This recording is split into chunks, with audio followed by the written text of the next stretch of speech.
Amém. Glória a Deus. A nossa força está no Senhor, que é o nosso refúgio e baluarte. Neste momento nós vamos ter a oportunidade de estudar a palavra de Deus num trecho hoje de Provérbios, temos pregado em Provérbios, que visa trazer coragem a cada um de nós. Provérbios capítulo 24, e nesta noite vamos estudar os versículos 10 a 12. Provérbios capítulo 24, versículos 10 a 12. Se te mostras fraco no dia da angústia, a tua força é pequena. Livra os que estão sendo levados para a morte e salva os que cambaleiam indo para serem mortos. Se disseres, não o soubemos, não o perceberá aquele que pesa os corações? Não o saberá aquele que atenta para a tua alma? E não pagará ele ao homem segundo as suas obras? Esta é a palavra do Senhor. Vamos orar. Senhor, diante das santas escrituras, temos o dever de nos prostrar, de inclinar a nossa alma para sermos moldados e transformados pela talha do Espírito Santo. Senhor, faz isso em nós e nos encoraja em nome de Jesus. Amém. A palavra de Deus, ela nos incentiva a uma constelação de virtudes na vida cristã. Ela nos chama a desenvolver o fruto do Espírito, que é basicamente uma coletânea das várias habilidades que o Senhor requer de nós na nossa vida. A habilidade do amor, da alegria, a virtude da paz, da bondade e do domínio próprio e tantos outros. Mas uma dessas virtudes que aparece bastante na palavra de Deus é a virtude da coragem. E por mais que pareça uma das mais belas, ela também é uma das mais complicadas, principalmente porque na nossa experiência parece estarmos tão distantes da coragem de alguns heróis bíblicos, como Sansão, como Davi e tantos outros. E a nossa própria experiência cotidiana nos mostra como somos faltos de coragem, não é? Quando todos os amigos que nós temos, e isso talvez seja a experiência das crianças e dos adolescentes, quando os amigos decidem fazer alguma coisa mais arriscada, e você fica ali com o pé meio atrás, e talvez uma das coisas que mais dói ouvir nesse momento é: deixa de ser frouxo, não seja um amarelão, deixa de ser menininha, né? Um desses comentários bem sexistas. Mas será que essas coisas, será que isso é sinônimo de coragem bíblica? Será que Deus quer que nós sejamos aventureiros inconsequentes, que se arriscam por qualquer besteira? Pelo contrário. A coragem bíblica é a fé que entende qual é a missão e o propósito dos riscos que Deus quer que nós assumamos, sabendo quem é que nos chamou para esses desafios e como é que Ele nos prometeu ajudar para que cumpramos a sua missão. A coragem bíblica significa imitar o nosso Senhor Jesus Cristo naquilo que Ele se propôs a fazer e cooperar com Ele para que o mundo o conheça. Nós queremos explorar essa enorme verdade hoje, a partir dos 3 pontos que eu imagino que esse texto está nos oferecendo, que eu entendo. Primeiro, a dificuldade de nós sermos corajosos. Segundo, a inevitabilidade de termos que agir com coragem. E em terceiro lugar, como Deus vai lançar fora toda a nossa covardia, porque Ele prometeu. Primeiro, a dificuldade de nós sermos corajosos. Veja o que o versículo 10 diz: se te mostras fraco no dia da angústia, a tua força é pequena. O dia da angústia, ele chega mais cedo ou mais tarde na experiência de todas as pessoas. Todos os seres humanos têm que passar por isso, como o pregador de Eclesiastes chama de o dia da adversidade, lá em Eclesiastes 7,14. Uma provação que pode nos fazer desfalecer e sermos desencorajados. Algo que é capaz de nos fazer desistir do nosso trabalho, que nos faz perder a esperança de alívio. Eu não sei se você já passou por essa experiência de de estar com seu espírito profundamente angustiado a ponto do seu corpo sentir isso, né? Quando as mãos se enfraquecem, nossos joelhos se desfazem em água, né? Como a Bíblia coloca num certo texto, e nos sentimos inadequados para qualquer coisa. E é interessante como passar por momentos assim é coisa que vai acontecer com todo mundo mais cedo ou mais tarde. E é curioso pensar que até mesmo os mais superficialmente alegres podem ser os que mais se desanimam e mais se deprimem quando alguma coisa os aflige. Não se engane, se o coronavírus tem algum propósito nesse momento, é revelar esse tipo de coisa em nós. É a evidência de que, como o texto fala, que a nossa força é pequena. Que essa provação acaba enfraquecendo uma pessoa ainda mais. E vai expondo aquilo do que nós realmente somos feitos. Um sinal de que nós não somos assim tão autodeterminados, tão corajosos. Que nos falta firmeza de pensamento. Em outras palavras, nos falta fé. A fé, como um dos salmistas define, é a força de uma alma. E essa ausência de fé fica evidente quando nós não conseguimos suportar mudanças na nossa condição. Transições e alterações das nossas situações que estavam mais confortáveis, mais tranquilas, de repente para uma situação de quarentena, para uma situação de privação do seu trabalho, da sua liberdade de movimento, dos seus relacionamentos com sua família, com seus amigos, com seus colegas de trabalho. Esse tipo de coisa pode nos afligir enormemente. E é interessante que, ainda que na Bíblia a gente possa pensar sobre muitos heróis da fé, a verdade é que muitos homens na palavra de Deus se revelaram tão frágeis que não conseguiam suportar nada.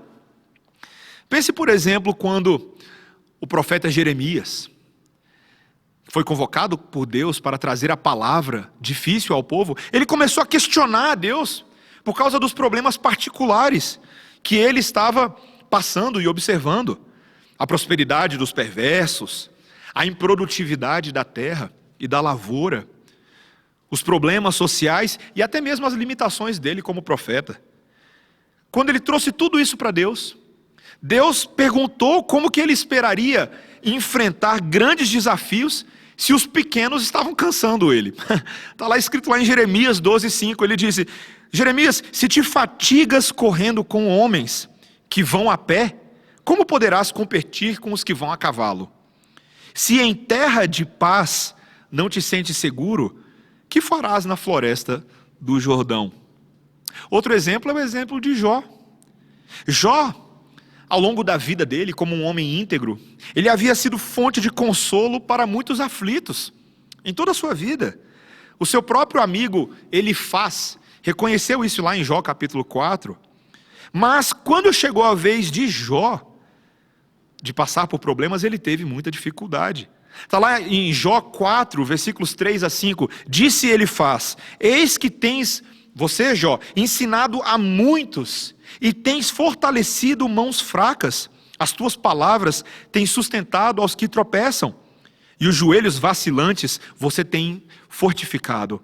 Mas agora, em chegando a tua vez, tu te enfadas, sendo tu afligido, te perturbas. Meus irmãos, a verdade é que muitas vezes nós temos conselhos de fé e de esperança para dar a outros, quando eles estão passando por dificuldade, não é mesmo? Quantas vezes você já recitou versículos, você já referenciou pregadores, livros, você já orou com fervor por aqueles que estão tristes e cansados? Quantos conselhos práticos e dicas você já deu a pessoas em problemas? Mas quando chega a nossa vez de passar pela adversidade, nós nos revelamos fracos, incrédulos, incapacitados para enfrentar a questão e buscar uma solução. O que esse texto de Provérbios está falando, em outras palavras, é: esforça-te para que Deus fortaleça o seu coração. Na verdade, aqui, esse texto está expondo não somente a fraqueza e as limitações das pessoas, mas principalmente está mostrando que nós não temos sabedoria. É isso que é o ponto central do livro de Provérbios. O versículo 5, lá de Provérbios capítulo 24, um pouquinho antes da leitura que a gente fez hoje, Ele sugere exatamente isso, quando ele fala: mais poder tem o sábio do que o forte, e o homem de conhecimento mais do que o robusto. A força está na sabedoria. A sabedoria que nasce no temor do Senhor é uma sabedoria que tem que ter um efeito completo, tanto na teoria quanto na prática. É uma sabedoria que nos exorta a nos mostrarmos fortes e corajosos em tempos de adversidade. E a primeira grande aplicação que nós temos nesse momento é nós pararmos de fingir que nós somos uma coisa que nós não somos. O verdadeiro relacionamento com Deus pressupõe que nós reconheçamos exatamente quem nós somos na presença de Deus. Não como homens e mulheres maravilhosos, mas como homens muitas vezes fracos, pequenos, vermes do pó, minhoquinhas na terra. Somente quando reconhecemos essa nossa fragilidade, podemos de fato experimentar a mudança de Deus. Deus não age em cima da soberba, da arrogância, da empáfia, do queixo erguido. Ele age em cima dos pequeninos, que sabem que são pequenos e se apresentam assim diante do Senhor.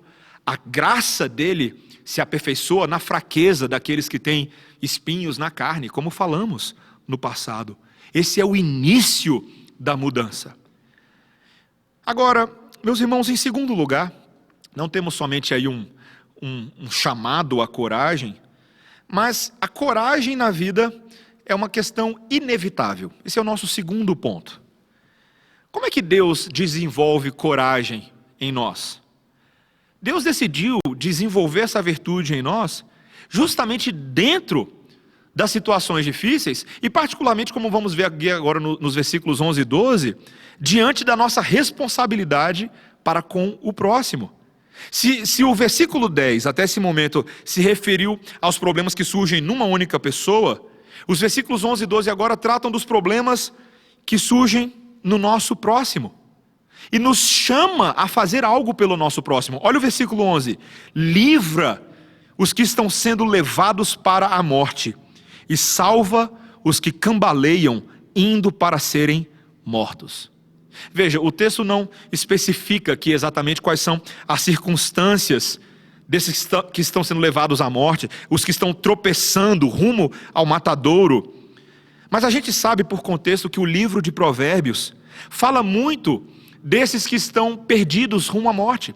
No primeiro momento, lá no capítulo 1 de Provérbios, versículos 11 a 13, trata daqueles que estão sob a opressão de homens violentos, de homens cruéis, corruptos e perversos, que exploram os mais fracos e os mais vulneráveis dentro da sociedade, que também tiram proveito do inocente, daquele homem que não tem discernimento e manipulam a opinião pública para fazer os menores atenderem às demandas interesseiras dos maiores. Também o livro de Provérbios fala daqueles que estão trilhando um caminho de pecado, como por exemplo o homem lá do capítulo 7, que é seduzido pela mulher adúltera e passa a flertar com essa sedução, passa a baixar as suas guardas, e quando ele menos percebe, aquilo que parecia tão bom na verdade é armadilha de morte, e ele é abocanhado para dentro dessa planta carnívora do adultério. Veja que o que o texto está falando é que há um chamado à coragem quando nós vemos as pessoas passando por essas situações e devemos fazer algo a respeito. Veja, não é uma novidade no livro de Provérbios. A lei de Deus, desde o Pentateuco, atentava particularmente para essas categorias de pessoas de risco social e de vulnerabilidade dentro da comunidade de Israel.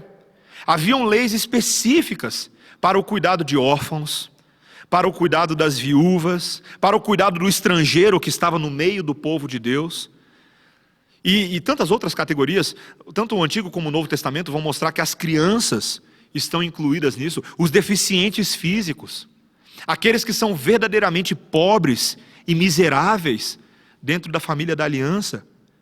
Veja, há uma convocação para corajosamente fazermos algo por essas pessoas, mas que também traz um alerta para que nós não negligenciemos ou ignoremos essas pessoas como se fossem questões desconhecidas para nós, como se não fossem importantes. Veja o versículo 12 aí de Provérbios 24. Se disseres, não o soubemos, não o perceberá aquele que pesa os corações?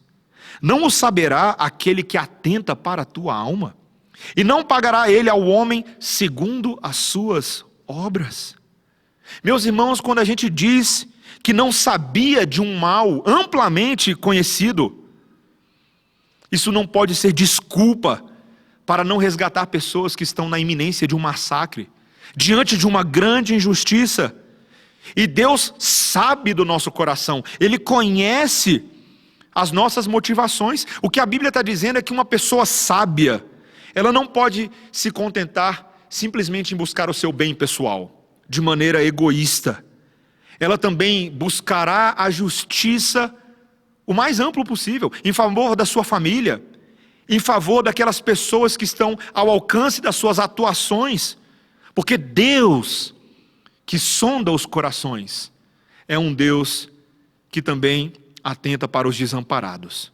Uma das parábolas que eu gosto bastante no Novo Testamento, nem é uma das mais famosas, é aquela que o Senhor Jesus Cristo contou lá em Lucas 18, e ele estava ensinando ali sobre o dever de orarmos sem cessar. E ele conta sobre um juiz que não temia a Deus, e um juiz que não respeitava homem algum. Mas naquela mesma cidade havia também uma viúva, que sempre vinha ter com ele, dizendo, juiz, julga a minha causa contra o meu adversário. Mas esse juiz por um tempo não a quis atender, e depois de um tempo acabou dizendo, olha, bem que eu não temo a Deus, mas como essa viúva está me importunando, eu vou julgar a causa dela para não suceder que por fim ela venha a me molestar. E aí Jesus pega esse exemplo estranho e ele fala assim, considerai no que diz esse juiz iníquo. Não fará Deus justiça aos seus escolhidos, que a ele clamam dia e noite, embora pareça demorado em defendê-los? Digo-vos depressa que se lhes fará justiça. Contudo, quando vier o Filho do Homem, achará porventura fé na terra? Veja o que Jesus está falando. Ele está falando de fé prática, fé em obras. E veja que Deus vai retribuir. É o que ele fala em Lucas, ele fala em Provérbios. O fato de Deus retribuir de acordo com as obras dos homens implica que ele tem condições de sondar as motivações do coração, aquilo que se passa nas nossas mentes quando agimos ou deixamos de agir. Meus irmãos, a verdade é que esse texto deixa bem claro que há muitas vezes na nossa vida que eu e você somos cheios de pretextos e desculpas para não agir em favor daqueles que estão em necessidade. Quantas vezes eu e você questionamos no nosso coração o porquê não fazer o bem a alguém? O porquê não cuidar de alguém que está ao nosso alcance, um necessitado no povo de Deus, alguém que precisa de uma ligação, alguém que colocou no grupo de oração da igreja que está passando por dificuldade, mas a gente finge que não é com a gente. Alguma família da igreja, um jovem que às vezes não tem pais crentes e precisa de conselho, precisa de consolo, mas a gente fala, eu não tenho tempo para isso agora. Eu tenho outras prioridades, eu tenho outras coisas mais importantes. Eu tenho que fazer aquele meu projetinho que eu estou devendo fazer. Meus irmãos, quantas vezes nós acusamos os outros de corrupção, acusamos os outros de perversidade, aqueles que estão diante das câmeras, mas na verdade os covardes somos nós, que em vez de obedecer claramente aquilo que a Bíblia nos manda fazer, evitamos os mandamentos do Senhor. Sabe, meus irmãos, é hora de nós vermos se realmente entendemos o chamado do Evangelho. Deus conhece os nossos corações. E o próprio livro de Provérbios, para você achar que não tem Evangelho no Antigo Testamento, ele diz lá em Provérbios capítulo 28, versículo 1, fogem os perversos, sem que ninguém os persiga, mas o justo é intrépido como o leão. O justo é intrépido como o leão. O que fazer, meus irmãos? O que fazer quando nós chegamos à conclusão de que, sim, nós somos um tanto covardes. Como é que Deus nos ajuda? E esse é o nosso terceiro e último ponto. Como é que Deus pode lançar fora a nossa covardia? Esse é o nosso terceiro ponto. Há uma discussão aqui real para nós. O contraste entre coragem e covardia. Será que essa fé corajosa e intrépida, como é que a gente alcança ela? Ela é alcançada com base em quê? Será que isso só funciona para aqueles que são naturalmente corajosos e intrépidos diante dos problemas? Talvez você conheça algumas pessoas que são assim, né? Aqueles que têm condições de rir na cara do perigo. E é interessante, veja, nós admiramos essa virtude, nós admiramos a bravura. Por exemplo, quando ouvimos sobre os cavaleiros medievais e os contos de herói, quando assistimos os Cavaleiros da Távola Redonda, quando o rei Arthur convoca os seus fiéis companheiros numa missão suicida, e eles prontamente dizem: eu vou, eu entregarei a minha vida, minha própria vida pelo reino, pelo rei. E você está lá assistindo aquilo e você vibra e você fala yes! Mas, meus irmãos, é fácil vibrar quando você está com o controle remoto na mão, com um balde de pipoca e Coca-Cola. O máximo que você diz, você fala: eu vou para a cama dormir, que agora chegou a hora da preguiça. É isso que a gente faz. Meus irmãos, a coragem para enfrentar os desafios reais em nome de Cristo não tem como ser fabricada por uma bravura inerente, por uma autodeterminação natural de uma pessoa. Sabe por quê? Porque nós não somos assim. Não há quem tenha essa fibra moral, essa fibra espiritual, porque nós somos pecadores covardes. Quando Adão e Eva pecaram contra Deus, sabe qual foi a primeira coisa que eles fizeram? Correr, se esconder de Deus. É isso que nós temos feito ao longo de toda a história, nós nos escondemos do Criador. A verdade, meus irmãos, é que se Deus tem nos chamado para servi-lo sacrificialmente, só Ele então pode nos dar essa perseverança e essa tenacidade. A Bíblia fala, meus irmãos, que é a misericórdia concreta do Senhor que nos habilita para o seu ministério. Foi assim, por exemplo, com os apóstolos no livro de Atos. Eles eram homens simples. Lembre-se quem eles eram no início: pescadores, cobradores de impostos. Quando Jesus os chamou 3 anos antes do fim do seu ministério, eles eram homens ordinários. Mas eles foram dotados de uma nova intrepidez, quando você lê no livro de Atos, de uma nova ousadia, quando o Espírito de Cristo foi derramado sobre eles. Eles começaram a evangelizar com coragem. Eles defenderam a Cristo perante o Sinédrio, mesmo correndo risco de prisão e de morte. Eles plantaram igrejas nos lugares mais hostis, porque algo novo estava acontecendo dentro deles. Considere, por exemplo, o ministério pastoral do apóstolo Paulo, que em vários momentos, como por exemplo nas epístolas aos Coríntios, ele se viu pressionado por todos os lados, por um levante de caluniadores na igreja de Corinto, muitos que descreditavam e desacreditavam no seu ministério pastoral, no seu apostolado. Mas ele lembra aquela igreja que foi a própria graça do Senhor que o chamou para servi-lo e o sustentava. Quando ele disse lá em 2 Coríntios capítulo 4, versículo 1, pelo que tenho deste ministério, segundo a misericórdia que nos foi feita, não desfalecemos. 6 versículos para frente ele diz: em tudo somos atribulados, porém não angustiados, perplexos, porém não desanimados, perseguidos, porém não desamparados, abatidos, porém não destruídos. Pois tendo agora, e ele diz um pouco mais para frente, ele fala: tendo agora o espírito da fé, agora nós cremos e por isso também falamos. Meus irmãos, é assim que funciona. É assim que tem funcionado em toda a história. Quando o povo de Israel estava prestes a enfrentar aquele cativeiro babilônico, uma das maiores tragédias de toda a história dos hebreus como nação, algo que faria muitos israelitas desanimarem na sua fé, sob o pesado jugo que os babilônios iriam impor sobre eles por décadas, algo que levaria muitos a duvidarem da própria bondade do Senhor.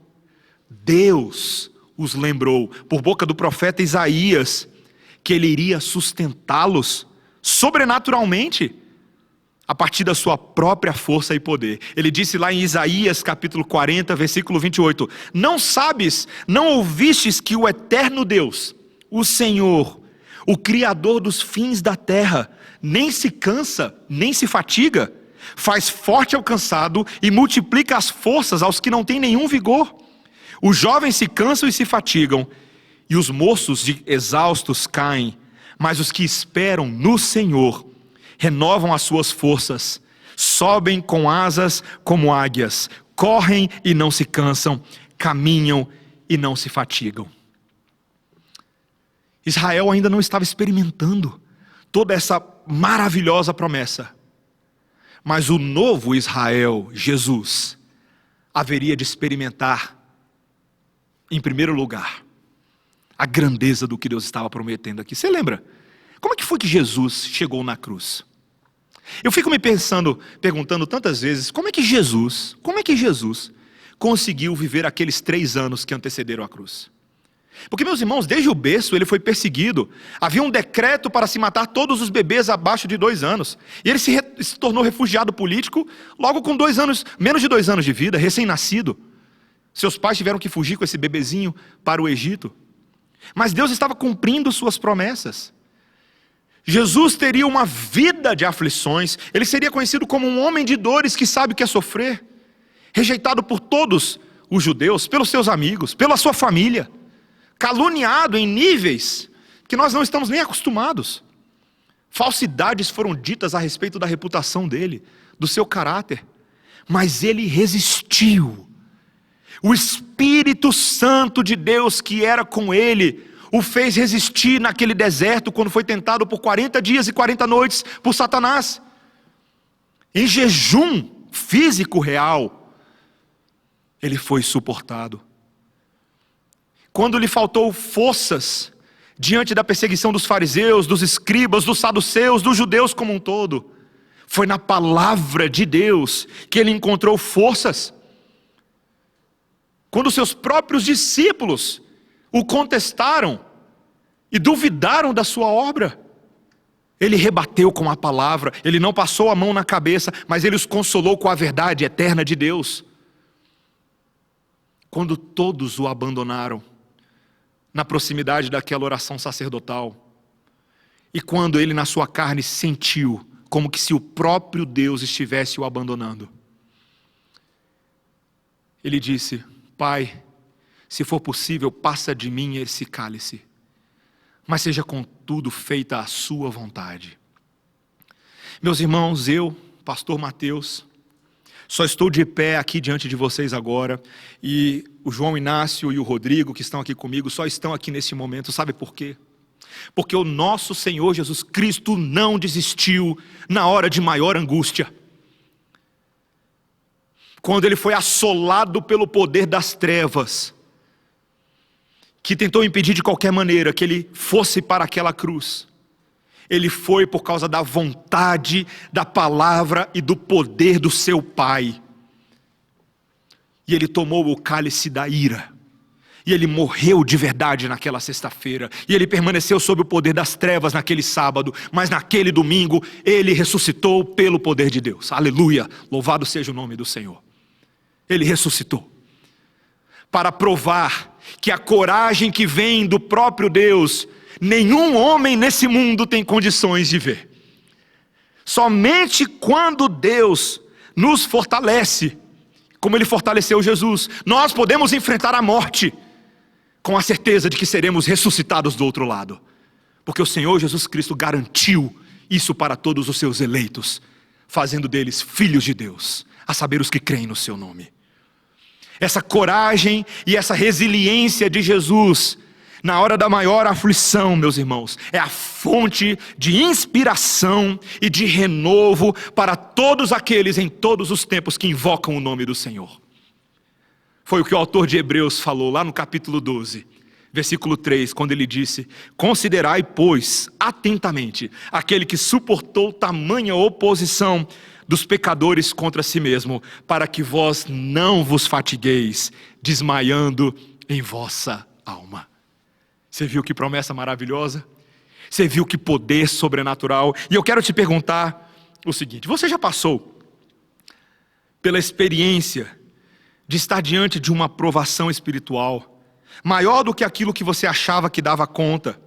Alguma pressão por desempenho, ter que lidar com alguma pesada responsabilidade familiar que caiu no seu colo de repente, ter de dizer a verdade a alguém sobre uma situação, ter que pedir perdão ou fornecer perdão a alguém que não mereceria o seu perdão, ter que carregar o fardo pesado de alguém que está incapacitado ou mesmo caído. E aí, nesse momento difícil, você se vê incapacitado, inábil, amedrontado e paralisado diante daquela demanda. E aí então, e eu quero te perguntar, então você se lança à mercê de Deus em oração, desesperado de si mesmo, mas colocando aquela causa diante do Senhor das causas. Você já experimentou como se o Senhor estivesse sobrenaturalmente te dando asas como de águia? Você correndo aquela maratona de atividades, mas você nem sabe de onde está vindo tanta energia, você não está nem ofegante. Eu não sei se você já experimentou isso, mas eu já experimentei. Sabe por quê, meus irmãos? Porque Jesus é quem dá essa força. Aquele que soprou o fôlego de vida em nossas vidas, continua soprando oxigênio do próprio céu para nos sustentar. É assim que Ele prometeu sustentar os inexperientes, os trabalhadores esgotados, a dona de casa atolada, os pais de primeira viagem, de segunda viagem, de terceira viagem, aqueles que foram desacreditados pelos médicos e pela ciência. Em Jesus, os mais incapazes de todos se tornam os mais capazes. E meus irmãos, como é bom saber que eu e você podemos fazer uso dessa verdade. Quando Paulo, no capítulo 6 de Efésios, escrevendo aquela igreja que estava passando por grande provação, ele enfim tenta encorajar. No último capítulo ele diz, lá no capítulo 6 de Efésios: quanto ao mais, sede fortalecidos no Senhor e na força do seu poder, revestivos de toda a armadura de Deus, para poderes ficar firmes contra as ciladas do diabo. Porque de fato a nossa luta não é contra carne, contra sangue, mas sim contra principados e potestades e dominadores deste mundo tenebroso, as forças espirituais do mal nas regiões celestes.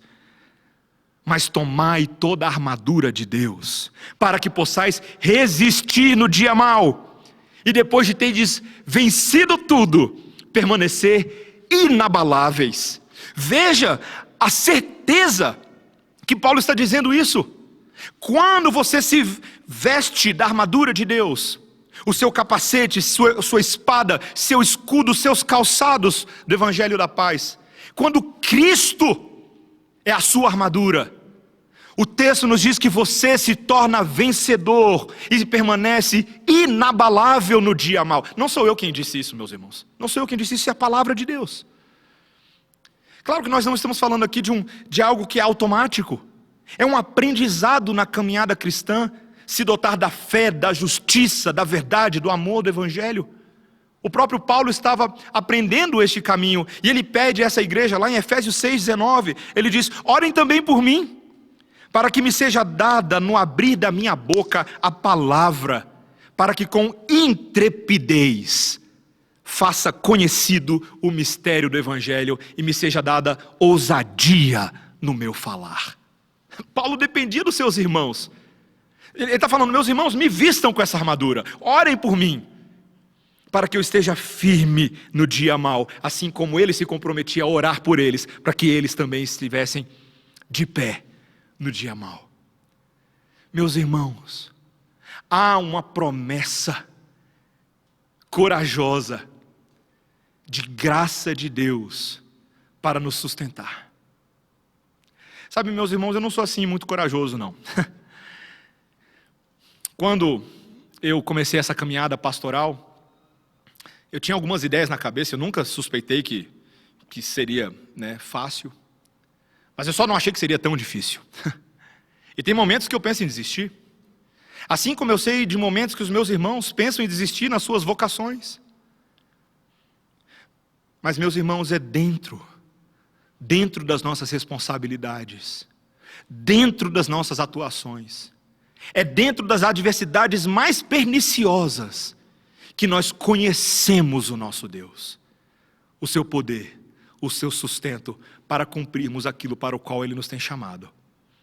Mesmo quando essas adversidades parecem sufocantes.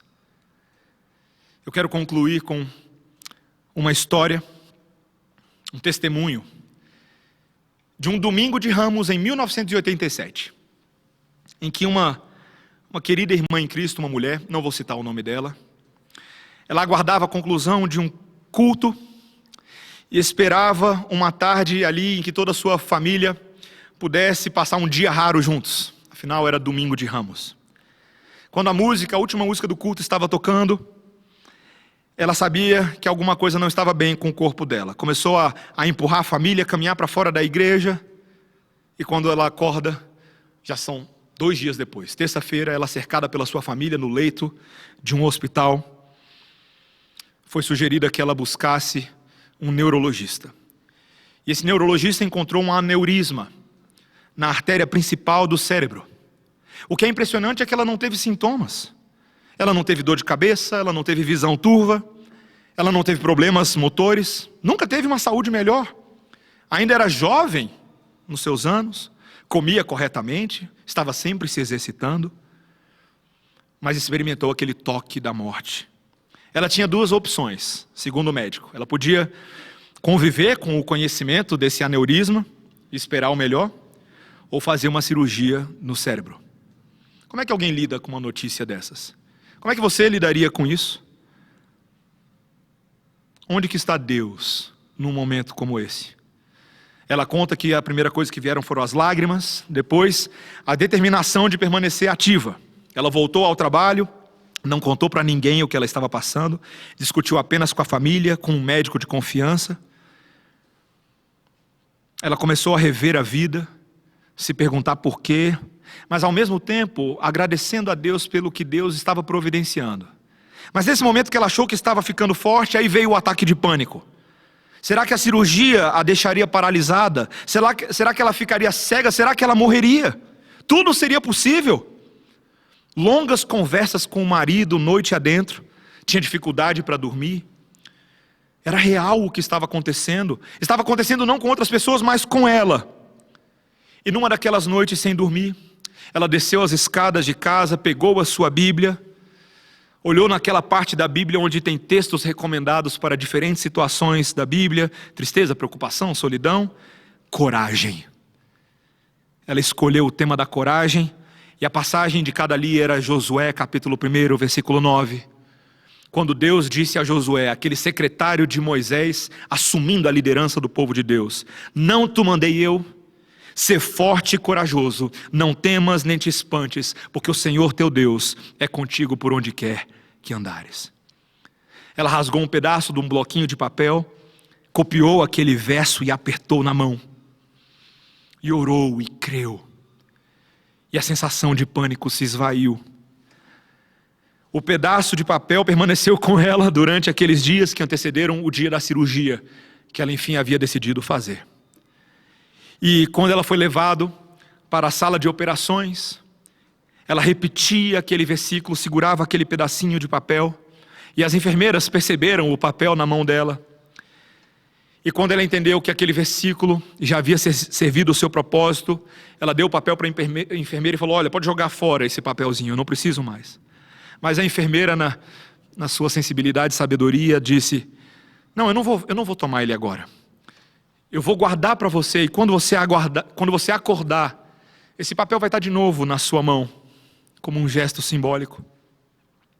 26 horas depois de cirurgia, 2 enfermeiras sorridentes apareceram e perguntaram para ela quando ela acordou: você encontrou o seu versículo?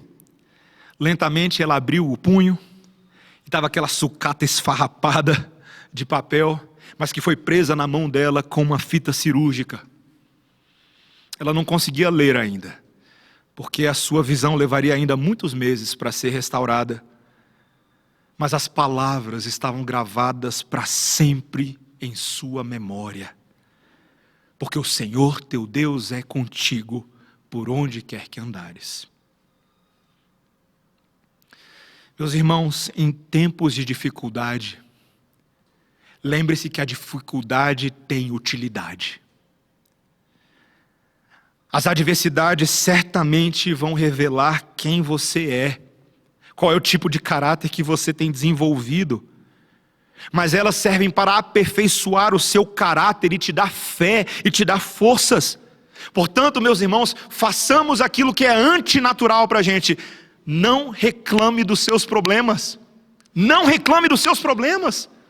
Porque Deus designou o tempo e os dias que você está vivendo para que sejam dias de glória, de alegria, de esperança e de exaltação do nosso Deus. A adversidade e desafio que você está passando hoje é para treiná-lo, para ser mais forte nas situações difíceis que você enfrentará no futuro, ou aquelas que você está enfrentando agora mesmo e logo adiante. E lembre-se, Deus é fonte inesgotável de coragem para que enfrentemos a vida e a morte.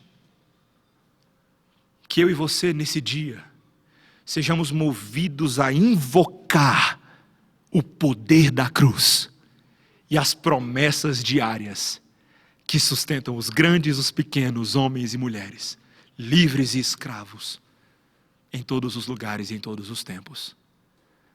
Apegue-se ao sumo sacerdote de sua alma, o nosso Senhor Jesus Cristo, que foi tentado e testado em todas as coisas, porém sem pecado. Ele resistiu por você. Que Deus nos abençoe, em nome de Jesus. Vamos orar. Senhor, a Tua palavra faz um chamado à coragem. Sabemos que não é fácil lidar com esse chamado, Senhor, porque dos covardes nós somos os maiores. Temos dificuldade de fazer até as coisas pequenas, quanto mais as grandes, Senhor. Mas, Senhor, nós louvamos ao Cristo morto e ressurreto, que foi fiel nas pequenas e nas grandes coisas, que não faltou com a verdade em nenhum momento, que sempre lançou um olhar misericordioso a toda viúva, órfão, estrangeiro e debilitado no seu caminho, que enfrentou a morte com hombridade de homem de verdade, sem dar desculpas esfarrapadas. Senhor, obrigado, porque o leão de Judá é o leão da intrepidez e da ousadia. E todos os que estão em Jesus ganham nova intrepidez e nova coragem. Foi assim que Pedro, Tiago, João, Judas experimentaram graça. E é assim que nós experimentamos graça. Senhor, nós nesse momento precisamos de uma dose de coragem que vai além do que os nossos olhos podem ver. Realmente essa situação do coronavírus está pesando nas almas dos crentes.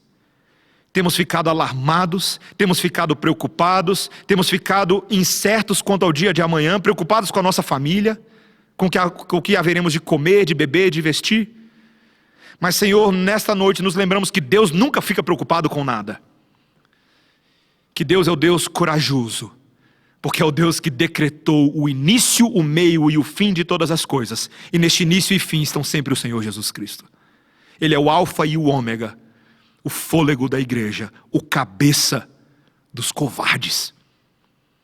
Senhor, ajuda-nos a nos amarrarmos em Jesus, a nos vincularmos a Ele desde o mais profundo das nossas almas até os membros externos do nosso corpo, e a darmos as mãos uns para os outros, ainda que nesse momento de forma simbólica, espiritual, e sermos uma família muito unida e corajosa para levantar o trôpego, para reerguer o doente, para encorajar o aflito.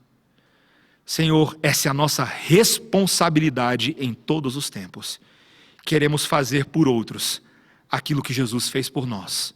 Em nome de Jesus. Amém.